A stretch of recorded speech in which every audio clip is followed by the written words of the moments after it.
جیسے نعرے بازی ہوتی ہے تو کارکنان کہتے ہیں، جو کامپرس کارکن ہیں، کہ پولیس نے انہیں زبردستی ہٹانے کی کوشش کی، اور جب انہوں نے نعرے بازی کی تو پولیس نے ان پر فائرنگ شروع کر دی، جس میں ایک کامپرس کارکن قتل ہو گئے اور دوسرے اس میں انتہائی سیریس ہیں، اور تیسرے کارکن کو کراچی میں ان کو لایا گیا ہے، وہ بھی سیریس ہیں، اور بہت سارے اور بھی کارکنان گولیاں لگنے سے زخمی ہوئے، اور بہت ساری گرفتاریاں بھی عمل میں آئیں، جس کے بعد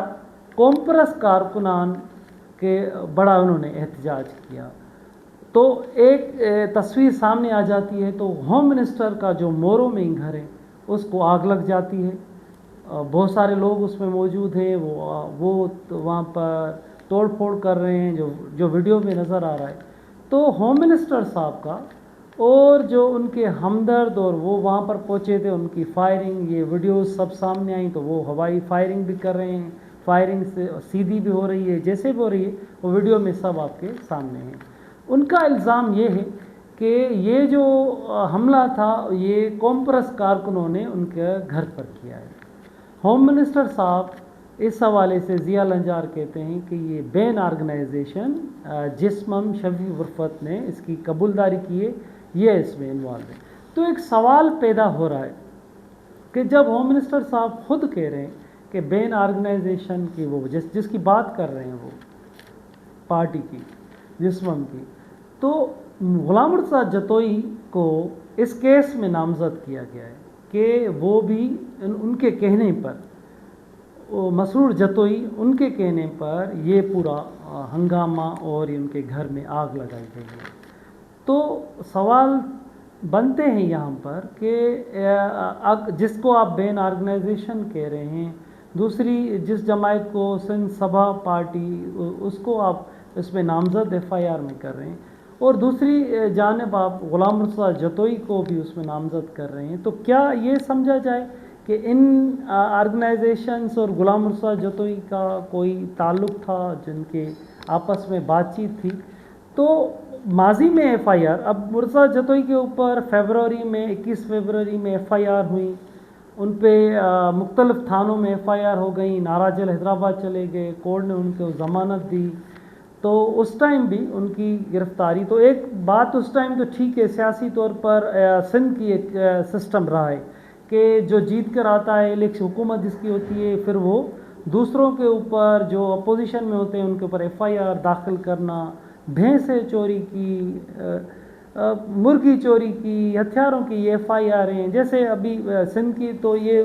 وفاقی سطح پہ اگر ہم بات کریں تو رانا ثناء اللہ کے اوپر جیسے منشیات کی ایف آئی آر ہو گئی، تو یہ آپس میں ایف آئی آر داخل ہونا ایک یہ تو سسٹم چلتا آ رہا ہے۔ لیکن اس بار غلام مرتضیٰ جتوئی کو اس ایف آئی آر میں نامزد کیا جو اچرج میں، اور جس پر ایک عجب بھی کی صورتحال سب کو نظر آ رہی ہے کہ پہلے تو آپ ان کو ایف آئی آر میں نامزد، اس ایف آئی آر میں جس کا غلام مرتضیٰ جتوئی کی، کیا اس پر ایف آئی آر میں نام ان کا بنتا ہے؟ سیاسی اختلافات ہوتے رہتے ہیں، لیکن ایف آئی آر داخل کرنے کے کوئی طور طریقے، کوئی پلاننگ، کوئی بھی اگر پلاننگ بھی بنائی جائے تو اس پر بھی کوئی تک بنتا ہے، اس کا کوئی مضبوط آرگومنٹ بنتا ہے۔ تو اس پر سب کا یہ خیال ہے، جو سندھ کے پڑھے لکھے لوگ ہیں، ادیب ہیں، دانشور ہیں، رائٹر ہیں، صحافی ہیں، سب کا یہ خیال ہے کہ اس معاملے میں تو مرتضیٰ جتوئی کی ایف آئی آر ان پر بنتی نہیں ہے، اور سیدھا بالکل جو سب کہہ رہے ہیں، ان کا نظر آ رہا ہے کہ غلام مرتضیٰ جتوئی کو سیاسی انتقامی کارروائی کا نشانہ بنایا گیا ہے۔ پہلے بھی ان کو بنایا گیا، اب بھی ان کو، اور اب تو ان کو اس انداز سے بنایا گیا ہے کہ کامپرس کارکنان جو پانی کے ایشو پر، کینال کے ایشو پر احتجاج کر رہے تھے، ان کا قتل بھی ہو گیا، پھر وہ احتجاج کر رہے تھے، اگر آگ لگائی گئی ہے، کس نے لگائی؟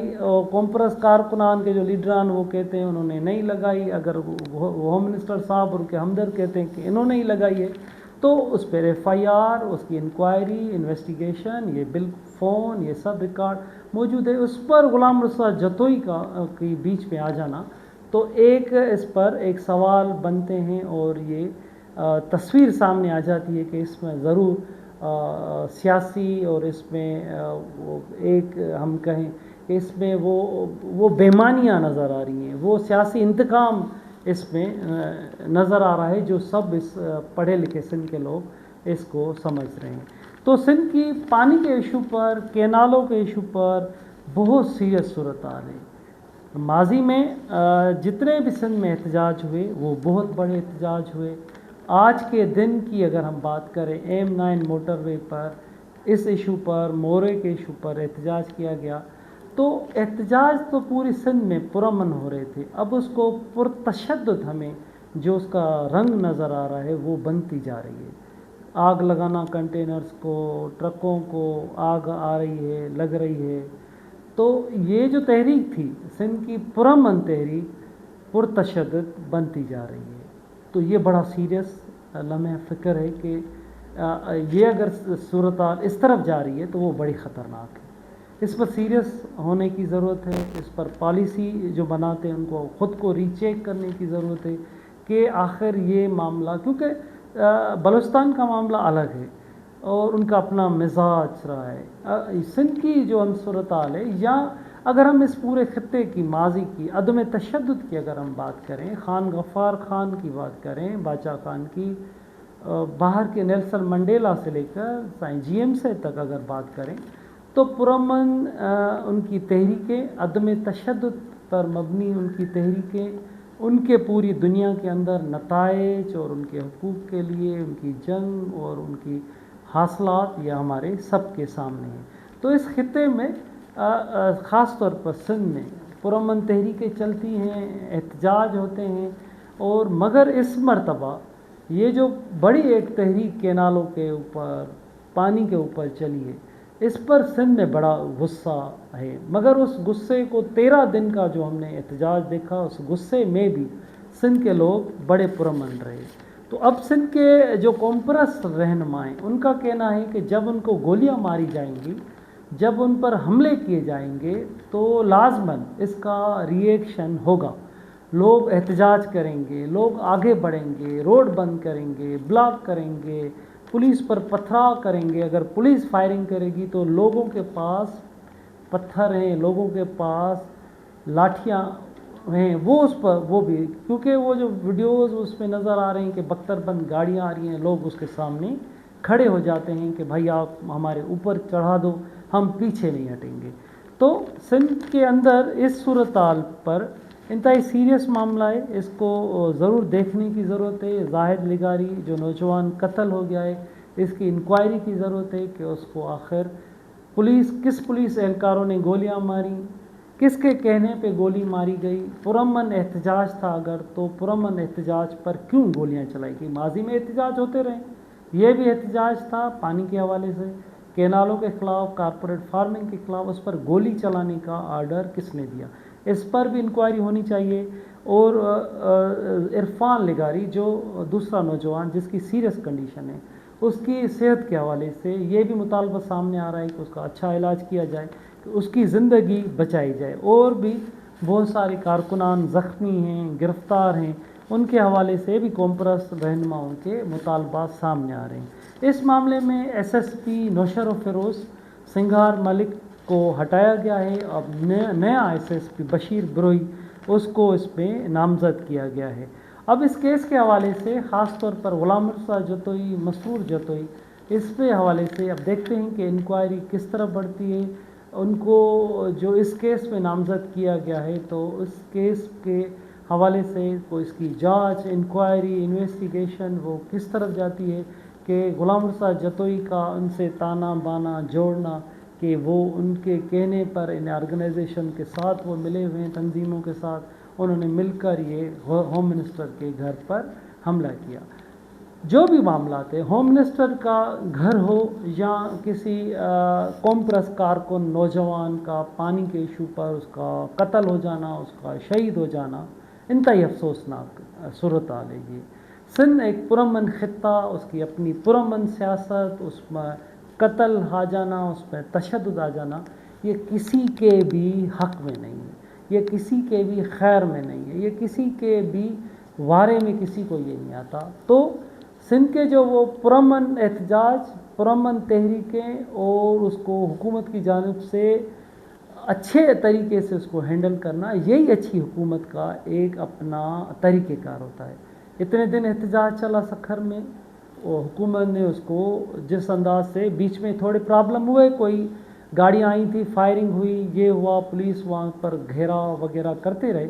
مگر کوئی ایسا فائرنگ اور قتل کا ایسا واقعہ نہیں آیا۔ اس مرتبہ کیوں آیا؟ اس پر خود حکومت کو، خود پولیس افسران کو اس پر انکوائری کی ضرورت ہے کہ آخر یہ اتنا بڑا سانحہ کیوں ہوا، اتنا بڑا اس واقعے کے نتائج کیا ہو سکتے ہیں، اور اس میں ریئیکشن میں لوگ آ سکتے ہیں۔ تو پانی تو سب کا ایشو ہے، پوری سندھ کا ایشو ہے، اس میں پولیس، پیپلز پارٹی، کمپریس کارکنان، کینال، اس سب کا معاملہ ہے۔ تو اس معاملے کو سندھ کو کسی بھی صورت پرامن سندھ کو پرتشدد بنانے کے طرف ہم کو نہیں لے جانا چاہیے۔ پرامن سندھ سب کے فائدے میں، کیوں کہ سندھ میں بے روزگاری، سندھ میں پرابلم، سندھ میں دیکھ رہے ہیں ہم، سندھ کے نوجوانوں کے پاس داخلہ یونیورسٹیز میں فیس کے لیے پیسے نہیں ہوتے، بھوک کاٹتے ہیں سندھ کے لوگ، روٹی نہیں ہے، روزگار نہیں ہے، پانی نہیں ہے، گیس، یہ بہت سارے پرابلمس ہیں سندھ کے لوگوں کے۔ ان اگر پرابلمس کا حل نہیں نکالا جائے اور اوپر یہ پرتشدد انداز میں تحریکیں چلنی شروع ہو جائیں، پرتشدد ہو جائے، FIRs ہو جائیں، تو پہلے ہی جو بھوکے پیاسے لوگ ہیں اور اوپر سے یہ معاملہ، تو یہ کسی کے حق میں نہیں جا رہا، یہ انتہائی خطرناک ہے۔ اس پر لنجار صاحب کو، سندھ حکومت کو، کانفرنس کا، سب کو سیریس ہونے کی ضرورت ہے، کیونکہ اس مرتبہ سندھ کے جو حالات ہیں، ماضی کے جو حالات رہے ہیں، اس سے بہت چینج ہے، بہت ہمیں سیریس معاملہ نظر آ رہا ہے۔ تو اس سیریس معاملے کو سیریس لے کر حل کرنے کی ضرورت ہے۔ پرتشدد کو پرتشدد بنانا اور فائرنگ کرنا، حملے کرنا، پرامن احتجاج پر یوں کرنا، تو یہ کسی کے فائدے میں بھی نہیں، اور یہ نقصان کس کے ہیں؟ اس دھرتی کے، اس ملک کے، اس مٹی کے، اس لوگوں کے، کیونکہ معاشی حالات بالکل خراب ہیں۔ تو اس پر ضرور سنجیدگی سے اس پر غور کرنے کی ضرورت ہے۔ تو یہ جو پرتشدد معاملہ بنتا جا رہا ہے، اس کو روکا جائے، جیسے یہ رکے گا، یہ سب کے فائدے میں۔ مہربانی۔